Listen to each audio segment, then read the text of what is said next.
I had the train compartment myself up to Rohana. Then a girl got me. Her father saw her off, seemed very anxious about her comfort and gave the girl detailed instructions as to where to keep her things, when not to lean out of windows, and how to avoid speaking to strangers. They called their goodbyes and the train pulled out of the station. As I was totally blind at the time, my eyes sensitive only to light and darkness, was unable to tell what the girl looked like. But I knew she wore slippers from the way they slapped against her heels. It would take me some time to discover something about her looks, and perhaps I never would. But I liked the sound of her voice and even the sound of her slippers. Are you going to Tara? I must have been sitting in a dark corner because my voice startled her. Oh, I didn't know anyone else was here. Well, it often happens that people with good eyesight fail to see what is right in front of them. They have too much to take in, whereas people who cannot see or see very little have to take in only the essentials, whatever registers tellingly on the remaining senses. I didn't see you either, but I heard you come in. I wonder if I would be able to prevent her from discovering that I am blind. Provided I keep to my seat, perhaps it shouldn't be too difficult. I'm getting off at Saharanpur. My aunt is meeting me there. Then I must not get familiar with you. Cause, you know. Where are you going? Tara and then to Mussoorie. Oh, how lucky you are. I wish I were going to Mussoorie. I love the hills, especially in October. Yes, the hills are covered with dahlias and the sun is delicious. And at night you can sit in front of the log fire and drink a little brandy. Most of the tourists have gone and the roads are deserted. October is the best time. She was silent. I wonder if my words had touched her or whether she thought of me a romantic fool. Then I made a mistake. What is it like outside? She seemed to find nothing strange in the question. Had she noticed already that I could not see? But her next question removed my doubts. Why don't you look out of the window?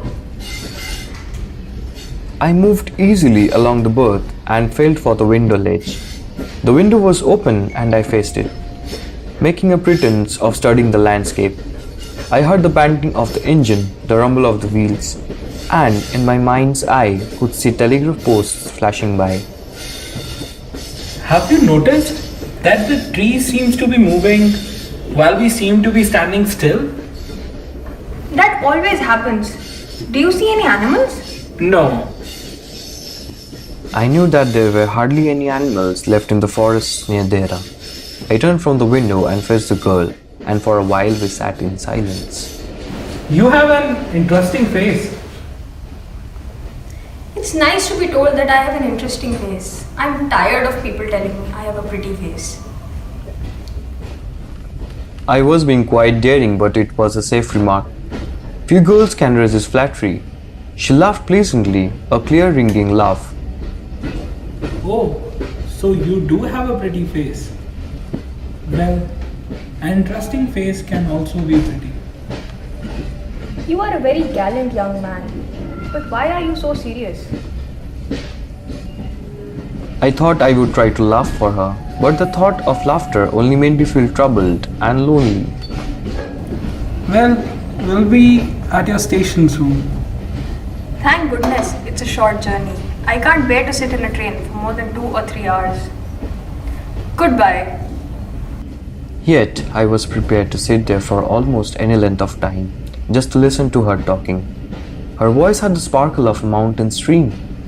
As soon as she left the train, she would forget our brief encounter, but it would stay with me for the rest of the journey and for some time after. The engine's whistle shrieked, the carriage wheels changed their sound and rhythm, the girl got up and began to collect her things. I wonder if she wore her hair in a bun or if it was plaited. Perhaps it was hanging loose over her shoulders, or was it cut very short? The train drove slowly into the station.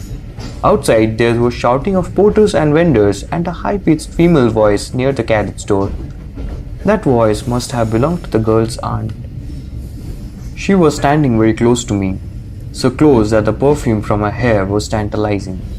I wanted to raise my hand and touch her, but she moved away. Only the scent of perfume still lingered where she had stood.